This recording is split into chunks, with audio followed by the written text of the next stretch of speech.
클롭과 시메오네, 이것도 아니고 저것도 아닌 UEFA 챔피언스 리그에서 만나게 되는데,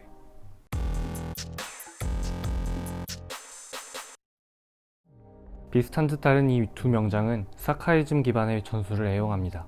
사카이즘이란 쉽게 말해서 효율적인 압박을 위해서 경기를 뛰는 선수들이 밀집된 대형을 유지해야 한다는 축구 철학입니다. 핵심 키워드는 간격 유지와 압박입니다. 일정한 간격을 유지하게 되면 수비 시에는 팀 전체가 함께 압박을 하기 위해 유기적으로 움직일 수 있고, 동시에 공격 시에는 볼을 소유하기에 용이해집니다. 현대 축구의 전술을 말할 때 쉬지 않고 등장하는 사키이즘, 클롭과 시메오네 모두 이 철학의 영향을 듬뿍 받았습니다. 다만 세부적인 부분에서 큰 차이점을 가지고 있습니다. 먼저 클롭의 경우 강한 전방 압박을 선호합니다. 특히 개겐 프레싱으로 불리는 사면 압박은 상대팀의 빌드업 초반에 적용하여 점유율을 빠르게 가져오는 것에 초점이 맞추어져 있습니다. 반면에 시메오네의 경우는 볼이나 사람에 대한 압박보다는 마치 밀대로 물을 믿는 것처럼 공간을 가져가고자 합니다.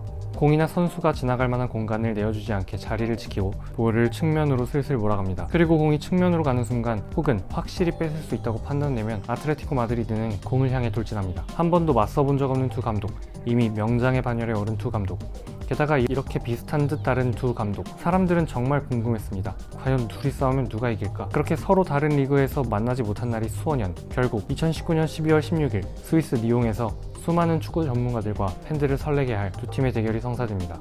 두 팀은 강력한 수비를 갖고 있기로 소문난 팀이었습니다. 아틀레티코 마드리드의 경우 리그에서 17골 실점으로, 리버풀의 경우 리그에서 15골 실점으로 두 팀은 모두 낮은 실점으로 존재감을 내고 있었습니다. 사실 이번 시즌 두 감독과 두 팀의 분위기는 상반되었습니다. 리버풀의 경우 이번 시즌은 역대급 시즌으로 승점 100점 이상을 목표로 달리고 있었습니다. 말 그대로 압도적인 경기력을 보여주는 리버풀이었습니다. 많은 평론가들은 리버풀이 우승할까가 아니라 언제 우승을 확정지을까가 관건이라고 말할 정도. 게다가 도박사들도 모두 99%의 확률로 리버풀의 EPL 우승을 점쳤습니다.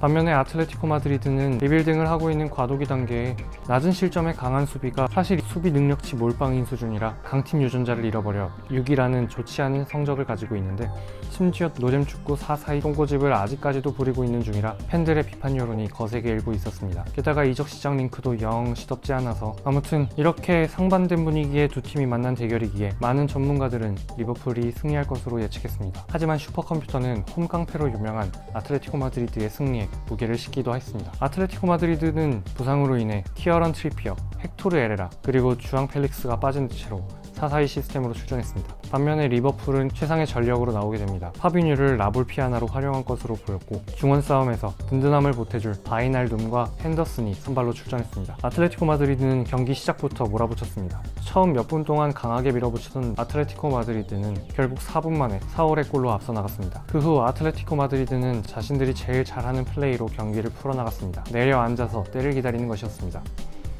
내려앉은 아틀레티코 마드리드 덕분에 리버풀 또한 편하게 자리를 잡고 공격을 전개했습니다. 사실상 거의 반코트 게임이 진행되었습니다. 리버풀의 경우는 일반적인 4-3-3 포메이션을 가지고 나왔지만 오른쪽이 앞으로 치우친 비대칭의 모습을 갖추고 있었습니다. 알렉산더 아놀드는 공격형 풀백, 아니 무슨 거의 자유형 풀백에 가까운 모습으로 오른쪽의 대부분의 지역을 담당했고, 핸더슨 또한 바이날둠에 비해 앞쪽으로 나와서 공격에 가담했습니다. 로버트슨은 자주 공격에 가담하지는 않았습니다만 가끔씩 로버트슨이 공격에 나가게 되면 바이날둠이 내려와 그 자리를 메꿨고, 자연스럽게 바이날둠, 반다이크, 고메즈, 파비뉴가 다이아몬드 형태로 자리하게 되었습니다. 아틀레티코 마드리드는 조금은 거리를 두고 물러서서 수비를 했습니다. 바로바로 압박이 들어오는 그런 강한 수비가 아닌 공간을 지켜내는 수비였습니다.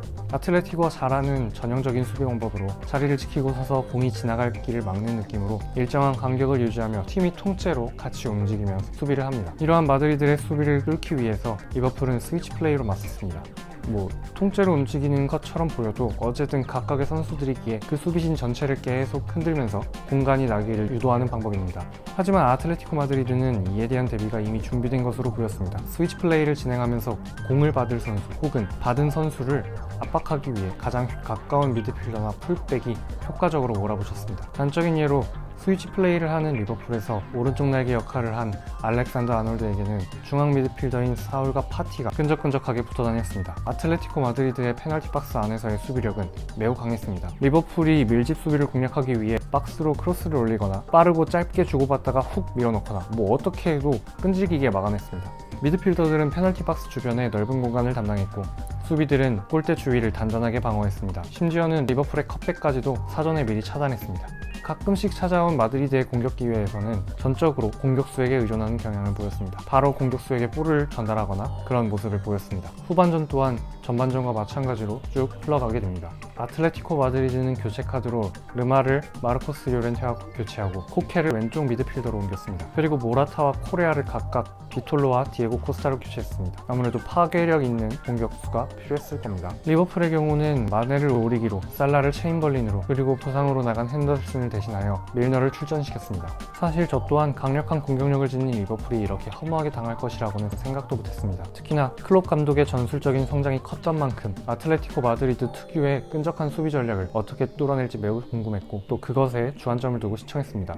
하지만 아틀레티코 마드리드는 UEFA 챔피언스리그 홈 경기에서 매우 강한 팀이었습니다. 홈에서 강한 팀이 기존에 잘하던 전술로 나왔고 사울과 파티는 심지어 넓은 활동 반경을 바탕으로 안정적인 수비를 일궈냈습니다. 게다가 리그에서 보여줬던 세트피스 실점 장면들을 완벽히 보완해낸 듯한 수비력은 가히 칭찬할 만합니다. 특히 한 번의 실수는 있었지만 오블락의 경기력은 완벽에 가까웠습니다. 이렇게 나올 줄 알았어도 뚫어내기 힘든 아틀레티코 마드리드의 수비를 어떻게 뚫고 슈팅을 해도 결국엔 오블락이 다 막아냈습니다.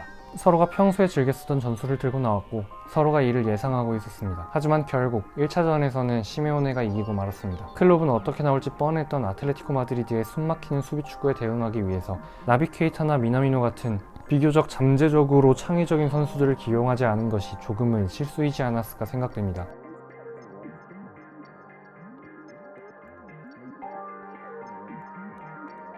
영상이 유익했다면 구독과 좋아요 그리고 알람 설정까지 부탁드립니다.